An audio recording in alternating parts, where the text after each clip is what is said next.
real estate market in the South Bay and Los Angeles is very confusing right now. Um, I'm going to break it down here. So I'm going to first take a look at national numbers, and I'm going to break it down more in the South Bay and look at some different cities. We're going to look at some trends, some stats, and then I'm going to give you my interpretation of that. We're going to look at some numbers, but then what do those numbers mean? And again, it always varies depending on your situation, but this will at least give you a sense of kind of what's happening in the market because really right now, from what we're seeing and feeling in the market, and then looking at the numbers and the stats of what's happening.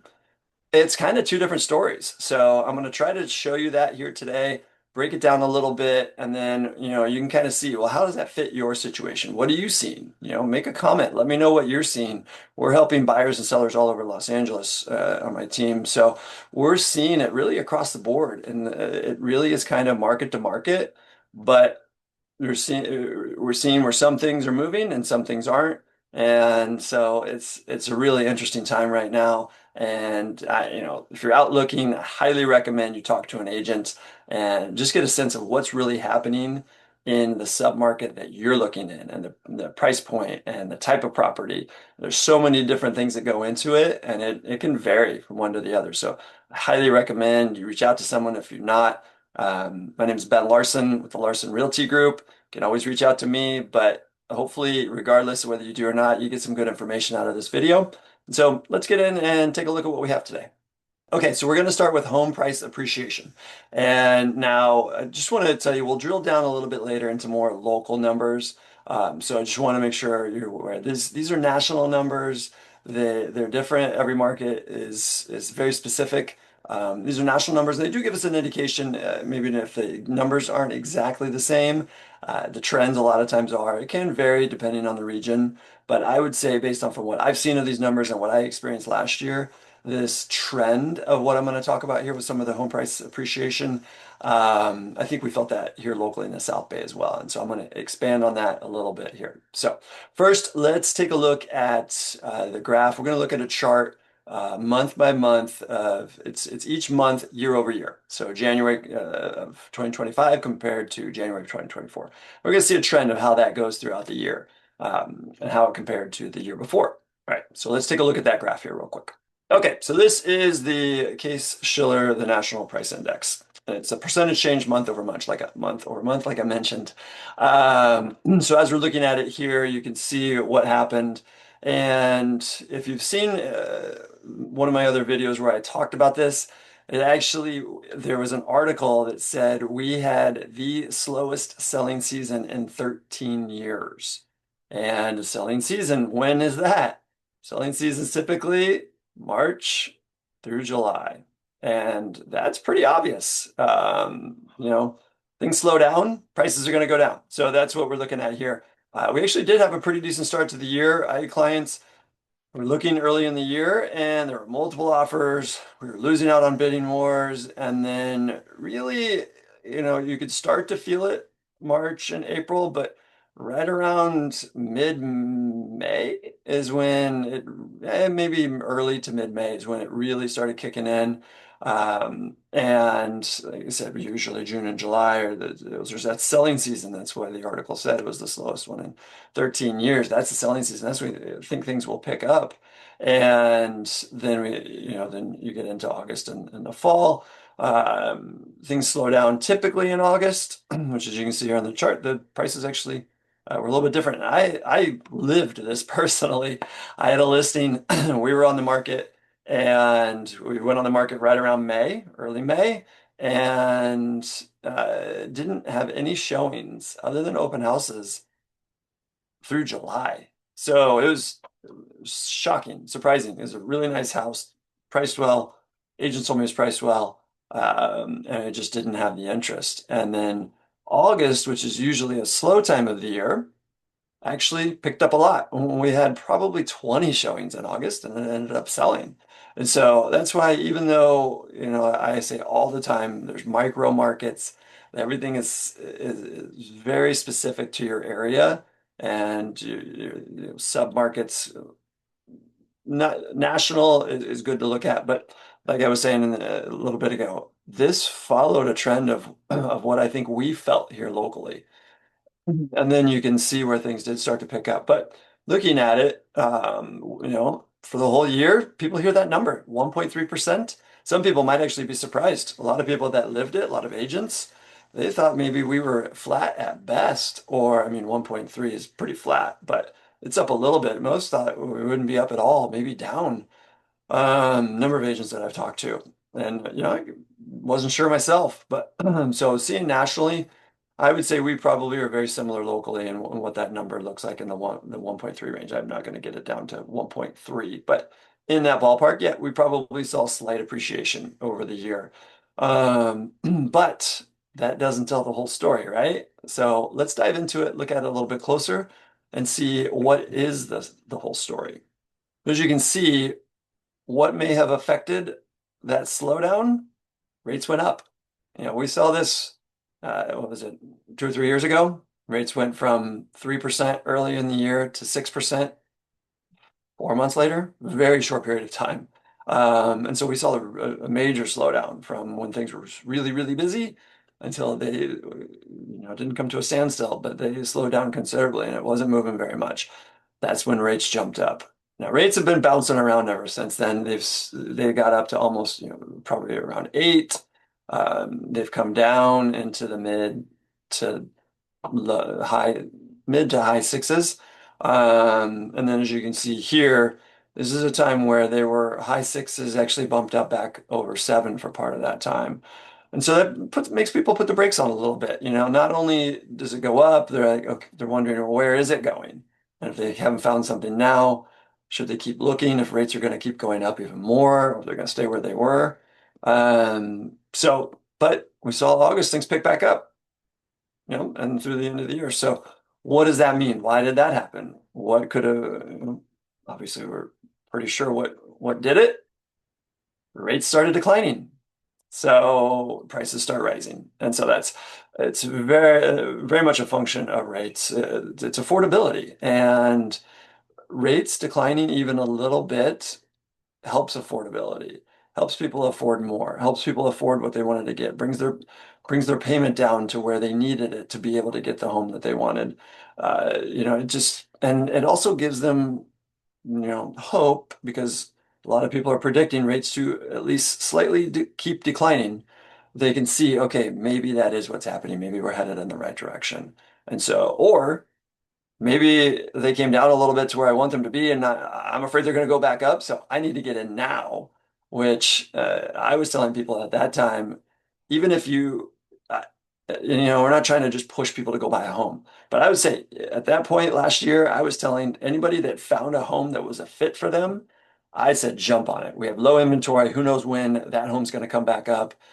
But what if rates do decline, like people, like the economists and the experts are saying? Well, that's going to mean there's more demand. Now you're going to have more competition. We're still not going to have a ton of inventory, but you're going to have now more competition. So that would be a good reason to buy because more competition, prices are going to get driven up. You're going to have to shorten contingencies. There's going to be bidding wars. It's going to be a tougher time. What if rates go up?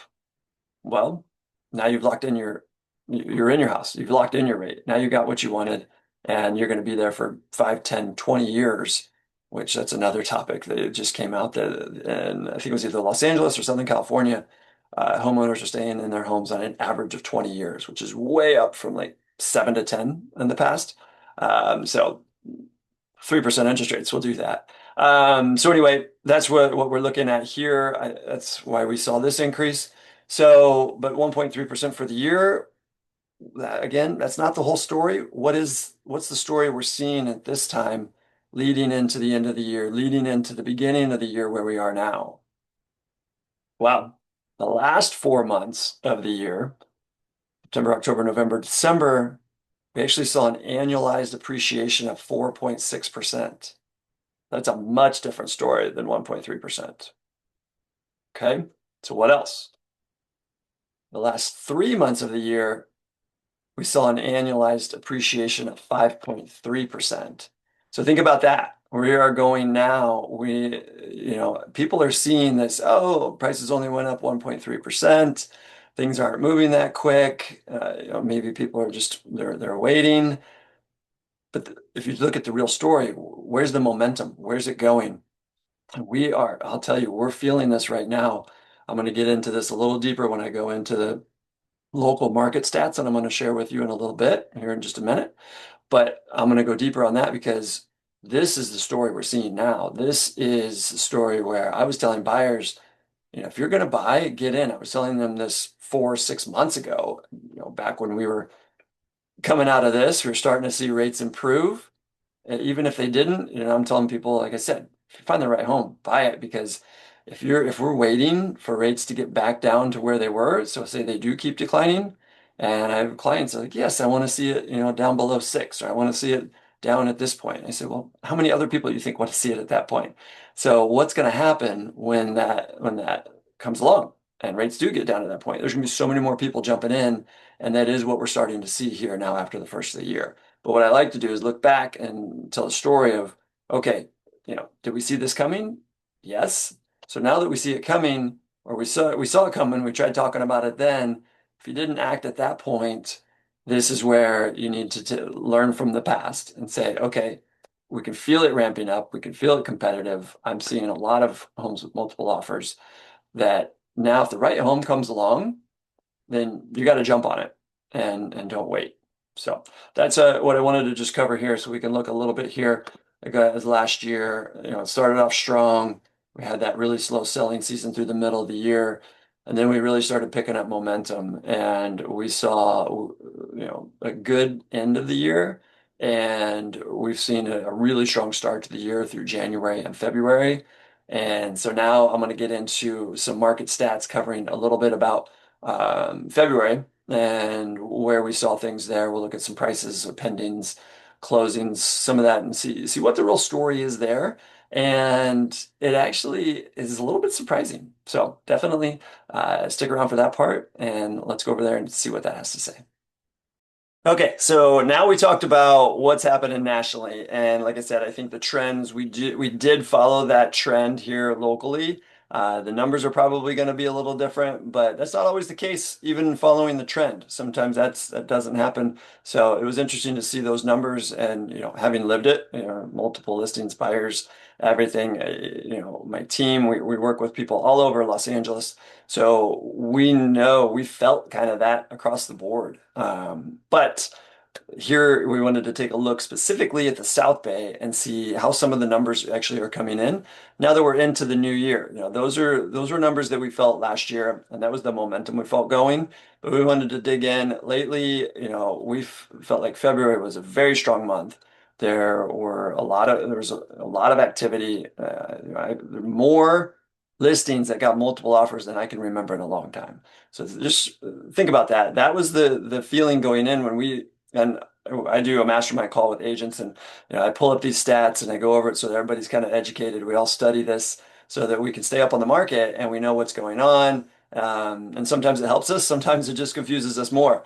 So that was our thought going into it. And then we pulled up the stats and we actually were a little bit surprised. So let's go take a look at it and see, maybe you can help me decipher what some of this is meaning. But I'm going to go through and explain what I mean by what surprised us. Okay, so this is a program I know and love, and if you've watched other videos of mine, you've probably seen it. So this is where we can pull some stats and we can see what's going on with different areas. And so right now I have the South Bay, and I'm pulling this up and I'm showing this. This is just a broad part of the South Bay. It's a big market. It's basically the 105 south and the 110 west. So everything in between there. And so it gives us a good sample size. It gives us a good, but it is pretty broad. And again, there's micro markets even within here. Some of this information is not going to be relevant to a specific neighborhood. But it's going to give us a good idea, and it gives us some things that we can look at just to kind of get a sense of what's happening. And then I'll drill down into some different cities and things that are still kind of, big enough to where we can get a decent reading on what's happening. So starting out here in the South Bay, I'm looking at it. Days used to be days on market, DOM. Now it's days active in the MLS, DAM. Yeah, that's an interesting term. So we can see compared to last year, not a big difference. Days on market from January to February. Kind of not surprising. That's a trend. February, January might be a little slower. People kind of getting back from the holidays, all that. February, things pick up. That doesn't surprise us. That's something that a lot of us would have expected. We are seeing, like I said, multiple offers, bidding wars, things selling pretty quickly. But if we're looking, January to February last year, it actually went up. So this year, this is pretty much what we were expecting. So let's go. I'm gonna look at these new listings, active listings, pendings, and closed. So I like to look at it starting with closed because they all kind of feed into the other. So closed sales, we're going to see it is down quite a bit over last year. Um, Last January, February, we did have the fires up in LA, so the Palisades, and that did cause some sales. And since we saw some sales from that skewed some of the numbers a little bit. Here in the South Bay, we didn't see a major increase from that. I know Manhattan Beach, if anything, did. And there were definitely more homes sold than would have, because there were some people that moved there. It's the northern part of the South Bay. It was got kind of the most attention when people were looking for something. Okay, so closed sales, we can see where they are. February 226, we know it was down from last year. What's it like in previous years? You know, it's down from 24, a little bit up there from 23, and most it'll go back then is to 21. So you can see though in 21, yeah, it was still a busy time. So we had lots of sales at that point. So closed sales, pending, looking at those. Now pendings dropped. So this dropped from February or dropped from January, and it's down from last year, down 29% in the South Bay. So that was one of the stats that really kind of surprised us. So we're feeling things are selling, or selling faster. There's more listings with multiple offers. So why are pendings down in February when we've been feeling that? But think about it a little bit. We actually felt the activity increase a lot in January. So we hit for the first time in years. It dipped below 6. We hit a 5.99. I think it was for about 6 hours before it went back up. And that happened again just recently, but this was the first time. And it's not going to make things happen overnight, but it happened in January. And I think there were people that, it motivated them to do something. And so maybe it gave a little extra boost in January to pendings than there normally would have been. So January is 233. So 233. January 25, we had 308. So there were actually quite a bit more last January. But if you remember when we looked at that market, and again, that might be skewed because with the fires, there were more pendings last January than there normally would have been. Again, other parts of LA, that would have been skewed a lot more, but it still did affect us here a little bit. But you also, if you remember looking at that chart, we looked at the slow part was the middle of the year. The beginning of the year last year was actually pretty active. I had clients making offers, and there were multiple offers. It was competitive. Once we got into the middle of the year last year, that's when you could negotiate. People that needed a contingency could get offers accepted. We're back to a point where that's a challenge. If you have a contingency, it's going to be tough. We have buy before you sell programs, bridge loans. We've got all kinds of those things. If you have questions or you need anything like that. So 308, but we were at what, at 233? Yeah, 233 this January. Where was it? 234. So you can see that is a little bit more in line. Last year was an outlier, probably because of those extra sales. 250 January 23. Yeah, still nothing like the 300 plus that we had January of last year. So I think we definitely did see an impact from that. So pending sales. So what can we expect the news to come out and say? Pendings are down for this month. The news next month, what do you think they're going to say about closings? Probably down, right? Their leading indicators one into the other. So pending sales are down. Sometimes I think, well, it was busy, so maybe that wasn't because there weren't people out making offers. Maybe it was because there wasn't enough inventory. So, what were active listings like? Well, active listings are actually up, not over year, up from January, still down 10%, but this is almost 30% down on pendings. So that's where I think we're seeing that 10%.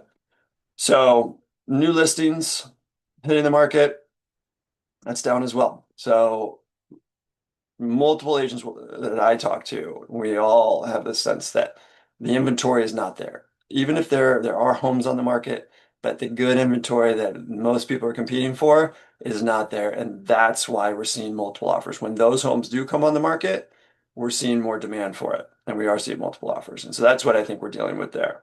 I'm going to run through just a couple other cities real quick.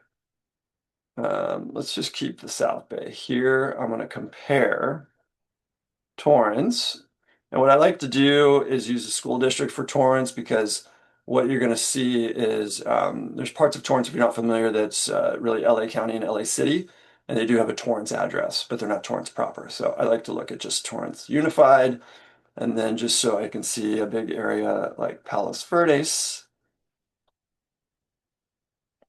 I use the school district as well. And so now we have all of Palos Verdes and all of Torrance, because those are two of the bigger areas in the South Bay. And so we just look at some different things. So you could see we're looking at a number of new listings that hit the market. Torrance is actually up a little bit. Palos Verdes is down. Days on the market, days active. Torrance, days on market are up quite a bit. Now this can be skewed when you have, let's just look, total sales, 47 sales.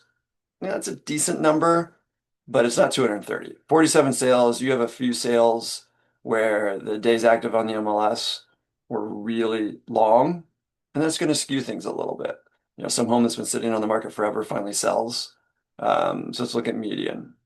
So you can see, look at the difference. Actually, not much of a difference. Well, yeah, it's up. I mean, days on market are up quite a bit, median wise.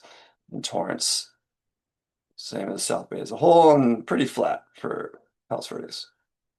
Closed sales, down across the board. Torrance isn't down much. Pendings, where's their activity? Pendings are down across the board. This is, again, really, you talk to most agents that are in the market, they're going to be really surprised by that. Active listings, what's available. Palos Verdes is down from the year before. South Bay down a little bit. Torrance is up a little bit. New listings hitting the market. Some fresh inventory. What are we seeing there? Torrance is the one that's got some new listings coming out. So you can see there's 80, and that's up from the year before. Let's see. Yeah, South Bay and PV are down from the previous month. Torrance actually went up, not just from last year, but from January as well. And that's the number of new listings. So listings hitting the market. Maybe there's a little bit, inventory is growing a little bit there. Month supply, this is kind of a confusing stat. I'll just touch on it real quick, but it's basically with however long it's taking days on market, for something to sell. If no other new homes came on the market, how long would it take for the current supply to get used up? So this gives you an indication here. So it's basically the velocity, how quick are things selling. And PV, they're moving a little bit slower. South Bay, it's slightly slower. And Torrance is just slightly faster. So it just gives you kind of an indication. Usually they like to say if it's less than 3, it's a seller's market. And 3 to 6 or 7, 6, 7. That's usually a buyer's, it's more of a buyer's market. If you're in between, it's more of a balanced market. But again, it's area to area. So that just gives us a few stats there. So of course, there's always numbers, but I like to get into what does that mean? And like I said, so those are the numbers, those are the stats. Really, what does that mean? How does that apply to your specific situation? That's what we need to dig into. We need to look a little deeper and see, okay, what is really happening? And that's where you also need to talk to someone that's in the market day to day that will say, if you talk to any agent that's active right now, they're going to tell you it is a very busy market. We are seeing a lot of offers with a lot of listings with multiple offers. There is still some opportunity. There are some places where there's some listings that aren't selling, and that is where, maybe you take on something that needs a little bit of work. Or maybe it's in an area that isn't ideal for you.